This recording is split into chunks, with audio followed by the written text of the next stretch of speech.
Lloyd Brown, we're live. How are you today? I'm all the good, Steve. Good to see you. Why wells fail.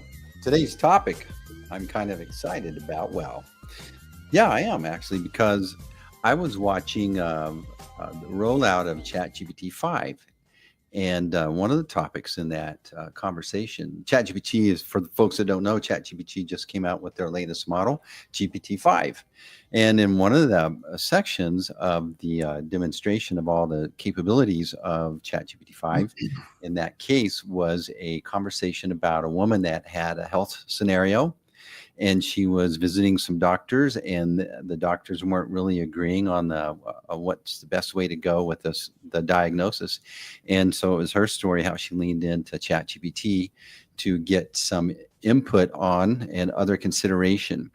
One of the things that ChatGPT scores really well on is a benchmark study called Health Bench, and designed by ChatGPT, but they took like 250 physicians to make this test. And then the physicians, they score at a 20% on this, and yet all the LLM models score at 60 and 70%. I'm out with an LLM model. Well, an LLM is a large language model, okay? Yeah. And you've got, that's what Copilot and Grok and all these, they're large language models, but these models are getting really good. The takeaway I took from it was that, think about it, if a doctor is misdiagnosing, 20% of the time, that's 1 out of 5 visits. And then if they're 1 out of 4, that's even worse. The problem is, as humans, we're biased. We look at every problem and look at our solution, but we're coming at it from our perspective with a bias. And large language models, or AI, washes out that bias. It gives us a way to look at something and really study the data. And that's what I'm excited about today's topic, is because the refined patented process is baked in with AI. And you think about where the stakes are even higher. We talked about this the last time, and I'm going to let you talk at some point in this episode, but the stakes are really high in that prices are lower for your gas, barrels of gas, right? Or barrels of oil, yeah. And so that means that stakeholders and completions folks, they're really wanting to make sure that the money they spend on these wells produces a well that's going to perform. And so being able to take out the bias in some of these decisions that's being made is even more relevant now than ever before. I agree. It's a great segue in. Yeah. And, for folks that are listening to us, one of the things that I'd like everybody to know is Steve has really helped us develop our own internal language model, where we're making sure that we're congruent in what we're communicating and doing a really good job of taking the information that we have, the questions that we're getting from our customers that we hope to convert to clients, and really, I think one of the things that's most important, and we're using the tool for, is to make sure that what we say and what we do are congruent and they match. And having that ability, like you said, to take the bias out, and using it as a standard to check ourselves against. And then, on our science team side, that's one of the things, as once we had received notification that our patent had been accepted and we were going through all of the processes. Good afternoon, Craig. Glad you're joining us. One of the things that we're doing is taking, years of water analyses, and we're uploading them into a mathematical model that is helping us go back and look in our past and to look at what we were doing in the past that was working similar to our patent. And a lot of it had to do with understanding where our constant potassium played within the life of all these wells producing. So when we start making, that we guarantee our performance, we guarantee the analytical work that we do, that it's predictive, and then we're able to provide a prescription. We've done the work on the backside to know that we're continuing to be consistent, and it's finding, do we have anomalies or do we have errors? And that's another big deal, because you can have anomalies, right? You can miss something, like you're talking about the 66% accuracy on this physician large language model, but who's doing that for us, right? We have to go and do that ourselves, because it's about the integrity. It's about who we are as a company, and what we promise. And that's the other side of the equation. They're knowing the artificial intelligence you're utilizing, and if there is a bias, and some have biases. I mean, it's been proven, right? We don't want to build one that has a bias. We want one that utilizes the science. And so one of the early things we did was we uploaded our patent into our model. And then we've uploaded the laboratory, the discovery parts of our process, and then also the ongoing performance. And it's just an unbelievable tool, that if you were having,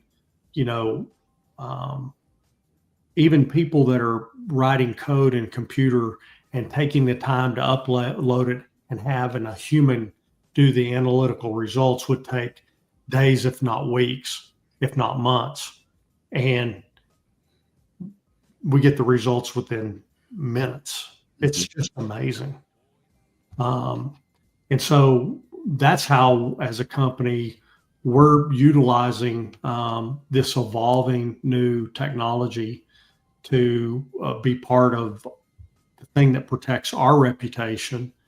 And it does by protecting our customers, because when we make that promise and we make the prediction, they can rely on the prediction to make a educated decision on how they're going to go forward on producing a well, or creating the process to complete a well.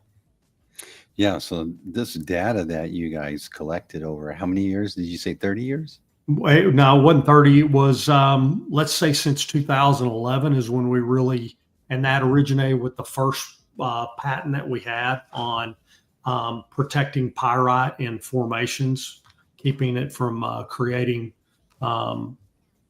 being degraded and creating H2S.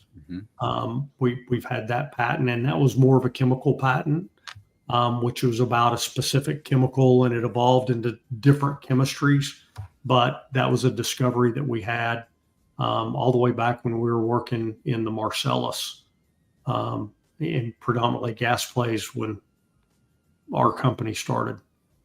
You think about the evolution of your journey in the oil and gas industry, and it's gone from, hey, I think we can get a chemical down there that'll work on one little factor out of a list of, I still haven't got that list from you on 200, yeah, how many variables are going on down there you have to fight. And now we've evolved from, I think we're guessing pretty good, to now we're able to go, let's study this, and then let's put it in and test it against the data.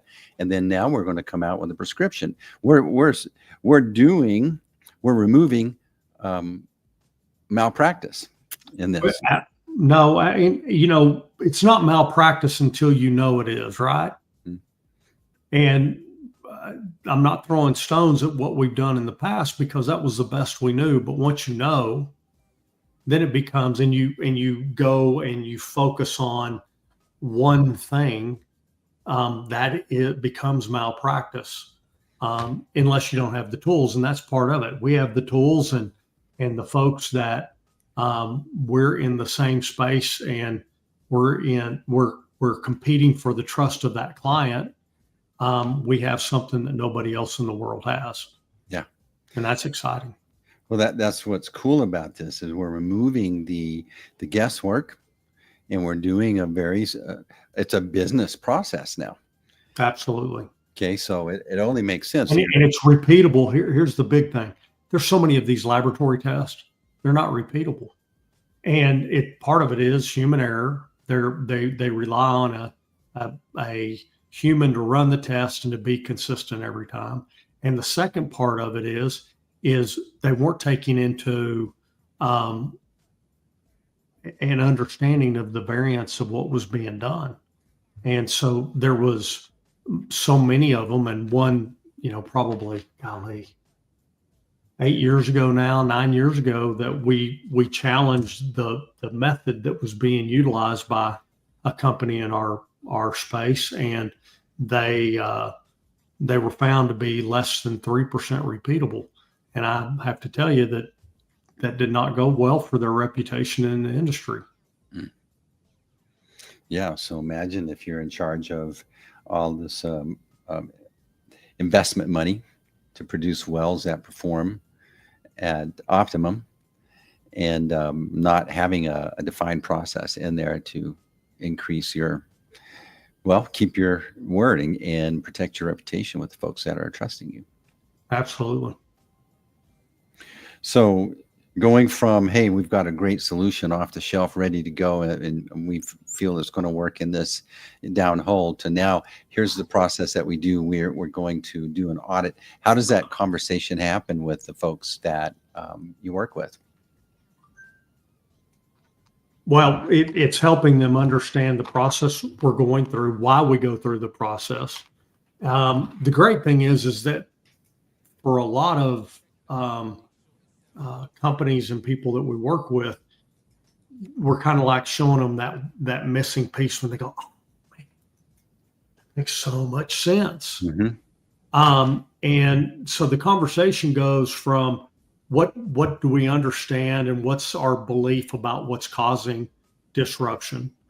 And I'll be quite frank, a lot of folks don't think about the disruption of equilibrium. That's really what we've been doing. That's been a lot of fun in a conversation. And then, understanding the process of going back into dynamic equilibrium. And, learning curves, when we start looking at those things, Steve, in the Barnett Shale in the late 90s and early 2000, we used to think the fresher the water, the better. We were trying to basically create distilled water to frack wells with. And that poor formation and geology in the Metroplex, no telling how much damage we did to its ability to produce, ultimately give up all of its resource from what we understand today. And so, again, this is a long-term learning curve, and AI is only going to increase the rate of learning. That's it. The thing that one of the big takeaways for me in working with AI and helping companies like you establish a way to stay on brand, on voice across the organization, is when you learn to start using AI, all of a sudden the list of expectations that you could have expands exponentially. So Absolutely. All of a sudden it's like, oh, you mean I can have an expectation that we can do an audit and know exactly what we're working with and how we're going to address it? That's huge. Really huge. And, again, being able to predict how much we're going to mitigate certain operating costs, that's huge. And predicting what would be or what is going to be a pain point once they get the produced fluid to the surface, and where they're going to see that within the process, predominantly thinking about, different kinds of paraffins. And if we're doing our job really well, we're going to get those, and we're going to keep them mobile and get them out of the wellbore. And so you're going to see a higher amount of that much larger hydrocarbon stream coming from the well, if it's in there, utilizing our process, because it's not going to get trapped. It's going to be released from the rock. And then here's what it looks like when we get to the surface and we're ready to put that through our systems and put it in the cells tank. This concept of dynamic equilibrium, think it took me a while for it to, like, the light bulb to go off, but we're going into a situation that's been static for however long. We're we're bringing in disruption. Then this chaos starts to happen, but we want this tension to exist. And then, my agency, we help folks construct stories about their brand, right? And in a great story, there is tension. Mm-hmm. There's something at risk, and if we fail, it's expensive, it's costly, and that's what dynamic equilibrium is. If you fail, it's going to be very costly. But if you get it in where it's working together, then that would be a success in this story. And when the light bulb finally came on about dynamic equilibrium, I was going, that's just excellent. That truth and story exists way down in the earth. Absolutely. And what's funny, everybody goes, well, how do I really understand, what you're doing in equilibrium? I'm like, are you a sweet tea person? Somebody goes, yeah, I love sweet tea. And I'm like, you ever put more sugar in your tea than it would hold? I said, at the point where it stops receiving that sugar and it just starts going to the bottom, you've reached the equilibrium of that fluid. Well, the same thing happens with what we're doing with the geology. We're making sure that we're not leaching stuff off the rock and that the fluid, it wants to go in there. We're creating a balance to where it doesn't allow these metals and different minerals from leaching from the geology and getting in the fluid. We're finding that point of equilibrium. We're designing that while it still allows the hydrocarbon to be able to be mobilized.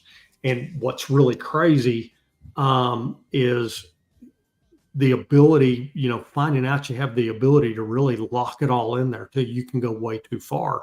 And so, like you're talking about this tension, we have a balance of locking it down, because you can do that. And the law of unintended consequences, a lot of folks actually lock it in with what they're currently doing. That's another part of our discovery that utilizing AI helped us realize, along with our laboratory protocols. We're like, ooh, man, too much of a good thing is a bad thing. Mm-hmm. And so understanding the synergisms and the synergistic effects between each of the components that we use to bring to equilibrium and why we do it is so much different. And our models continue to improve and show us even more. And it's allowed us to create an all-in-one combined multi-purpose additive rather than having to feed them separately. You mentioned back when you wanted to put super clean water in the hole, right? Mm-hmm. In the Barnett shell, is that what you said? And did you mention RO water? Reverse osmosis. Mm-hmm. So that RO, this is kind of funny, but RO pulls out all the minerals of the water, and then you're pushing it down there where, guess what lives down there? We all knew that. And the funny thing is, we were doing it because we believed that we were creating pathways through dissolving salt stringers in the geology back then. I mean, it's just, we didn't know. Mm-hmm. And why we didn't know, we weren't standing on natural laws. Like what you just said is a natural law. The first test in chemistry is, what is water? And it's a universal solvent. That's, I remember that from high school chemistry. And the most corrosive thing you'll ever find is distilled water. It it is high. You take a bottle of distilled water and drop a nail in it and wake up in the morning and look at what happened to that nail. It just will go to town. There's no buffering capabilities. And so that's why we use produced water. Produced water has buffering capabilities. Part of that is because it brings a natural equilibrium. And there's a lot of companies that have been right for a long time on utilizing just produced water because the what we're continuing to learn, and again, we put this into our algorithms, we're able to see that where that balance is, and some of the components that have been used to quote unquote enhance or enable wells to make more did so very short, but at the expense of closing down the pore throats of allowing the well to have that oil be migratable and get to our wellbore. And so, yeah, there's a lot of there. They're so much fun. So the patent now is official, and tell us a little bit Tomorrow about it issues in Europe. The actual ceremony of that being put out to the marketplace. So as the Walter White of the oil and gas industry. Oh, that ooh. Oh. You were just talking about chemistry class in high school. Yeah, and the Walter White. Yeah. Ooh. Well, that's taking it down a dark turn. Yeah, breaking good downstream here. Yeah. We're breaking bad practice. Yeah, that's awesome. That might be all right. We're breaking bad practice. We'll have to coin that one. Breaking bad practice. That's a bias. What do you think, Craig? Do you think that's a good one? Breaking bad in the oil and gas industry? Yeah, Craig. By the way, Craig said, Lloyd, give me your shirt size and let's do a trade for one of those refined shirts. So I'm a large, Craig. What are you? So what I was thinking, we ought to get a little store on your website where people can go and get a refined completion shirt. So so what's the celebration as far as tomorrow? You're live, you're legit, what is it in you are bona fide, right? Right. Well, rule number 9 is a celebration rule. So we don't have one specifically yet, but we will be celebrating this event. Mm-hmm. I think that would be excellent that you get the team and celebrate this. This is a big win. So any new projects happening? Any new case studies you want to hint at or tease? Well, we've got a couple. One that we're working on right now. The Barnett and the Permian Basin. We're doing a big study on that geology and learning a lot about its the opportunities and the challenges that we have in that. And so, again, to some degree, because of the relationship with our clients, you don't like to, talk anymore about that. But we're continuing to evolve and learn more about understudied target zones and what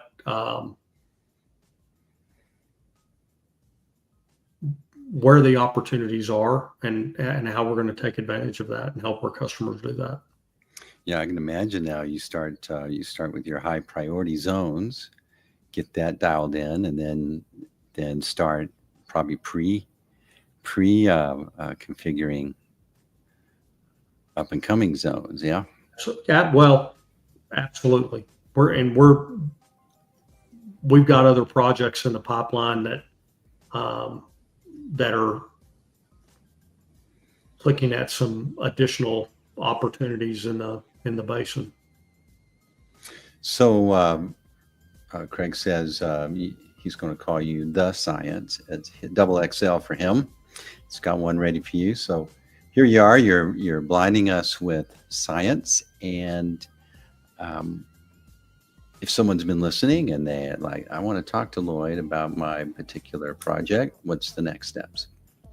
Our website, refinecompletions.com, or Lloyd.Brown at refinecompletions.com. And we will, I've got an unbelievable team, Steve, Yeah, I and know. we're going to have a blast just jumping in and starting the conversation and helping. It's all about learning.